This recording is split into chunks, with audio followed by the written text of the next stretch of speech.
Hi guys, Valentina here, ValentinaPentrovaConsulting.com, and I'm here to talk to you today about the 3 assumptions you make that can kill your relationship. And how do I know that? Well, we're all human, so we all tend to make similar mistakes and struggle with the same things usually. And yeah, I've been there, done that too. In addition to my degree in psychology, I'm a human and I've had to learn the hard way. So the first assumption that you make is that your partner needs to accept you as you are. So that's the cliche, that's the cop-out, that's not true. Your partner doesn't need to accept you the way you are because you're not all sugar and spice and everything nice. You have bad behaviors. You have destructive habits. You have abusive tendencies. All sorts of things. We're all a mixed bag of good, bad, and ugly. And so people that care about us will point out to us what we need to work on. One way or another, they will show us where we're deficient, where we need to focus on, what we can do better. So having a partner in a way is who tells you these things is like he or she is doing you a favor. They're helping you become better. But by no means they need to accept your addictions. They need to accept your sulking. They need to accept your destructive behaviors towards yourself or others, your emotional or physical or psychological abuses. None of these things that you're dishing out to your partners, your friends, and everybody around you, none of these things need to be accepted. Those things need to be worked on and corrected. And to say that your partner should accept you as you are is to basically sweep all these things under the rug and say, I'm perfect. Well, yeah, no, you're not perfect and you'll never be perfect. But you need to be functional, not dysfunctional. You need to be functional and you need to work on being more functional and better functional. So the only thing you and your partner need to accept about each other is that you're going to be a work in progress. And there are going to be things about you that they don't like or that you don't like about them. And that perhaps together you can change those things or work on those things and improve them. So that's the first assumption. The second assumption is that your partner can read your mind. No one can read your mind, and you probably don't want anybody reading your mind because you might be institutionalized. I'm definitely certain that anybody who can even take a glimpse in what's going on in my head might be very scared and will probably never talk to me again. This is the stuff we think about. This is like private space. It's in your head. You're working stuff out, okay? And before you can open your mouth and share what you figured out, sometimes it's a good thing to just keep it to yourself while you figure it out. And so when it comes to emotions, when it comes to the way you see things, the way you experience things, you are the only one that has that information. So your partner doesn't know how you feel. They don't know what you think. And it's really the burden is on you to volunteer that information to your partner. Don't expect them to read your mind.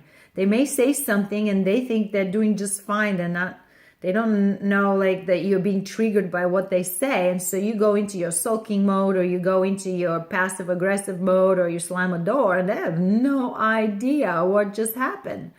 And then furthermore, if you want some performance from your partner, whatever that is, anniversary gift, dinner out or playtime or who's going to take care of the kids, whatever you want from your partner, you cannot expect them to pay attention to you to that degree that they can actually anticipate everything that you might think about.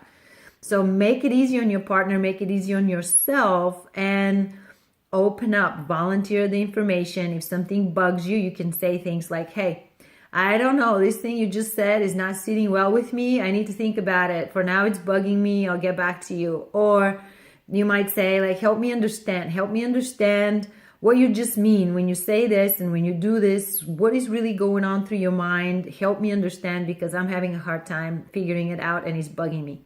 You have to volunteer the information from your mind to your partner. Is the only way. Yeah, that's called communication. But it goes down to, you cannot expect people to know you enough, even after they've lived with you for 20 or 30 years. They do not know what is going on in your head. You're the only one that does, and you have to volunteer that information. If you constantly expect your partner to read your mind, that will disappoint you because they can't.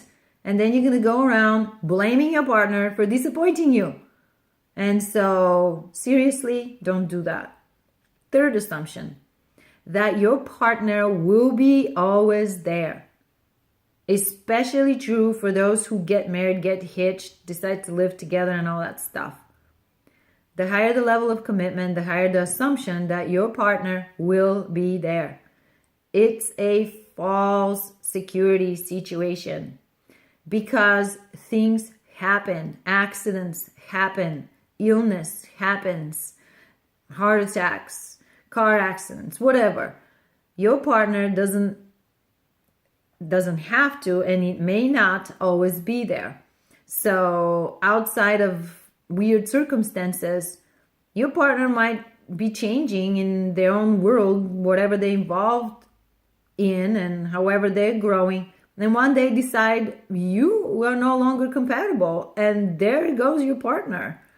And if you haven't been paying attention all along or working together, just living with the assumption that they will always be there, in other words, being complacent, you will be greatly surprised to find out that your partner is moving on, or they're just not interested in you, or they want a better relationship, or they've discovered things about themselves that they want to explore, and your relationship does not allow for that space to explore whatever they want to explore. So you cannot live with the assumption that your partner will be always there. In fact, you have to always work to keep your partner there. So you have to pay attention, you have to eliminate the previous two assumptions from your relationship, and you have to always check in with each other and make sure that you are there for each other in the way in which each one of you needs the other. So don't make the assumption that your partner will always be there, or else you again will be surprised, disappointed, hurt, so on and so forth when they leave, or when they die, or when they disappear for one reason or another. So these are the three assumptions that can kill your relationship if you don't keep them in check. And they're not the only ones. We make other assumptions that are harmful, but I just picked the three worst ones. So if you have any relationship questions, and yes, those assumptions apply not just to your intimate partners, they apply to your business partners, to your family members, all those things.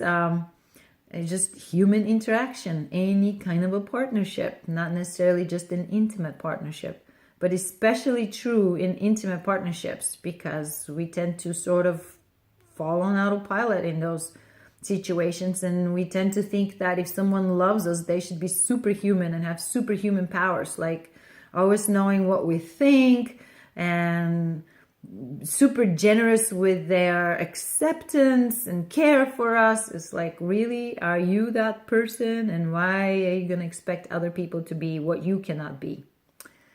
That's that. ValentinaPetrovaConsulting.com. Call me, text me, email me, leave a comment below this video, and I will talk to you soon. Take care. Bye.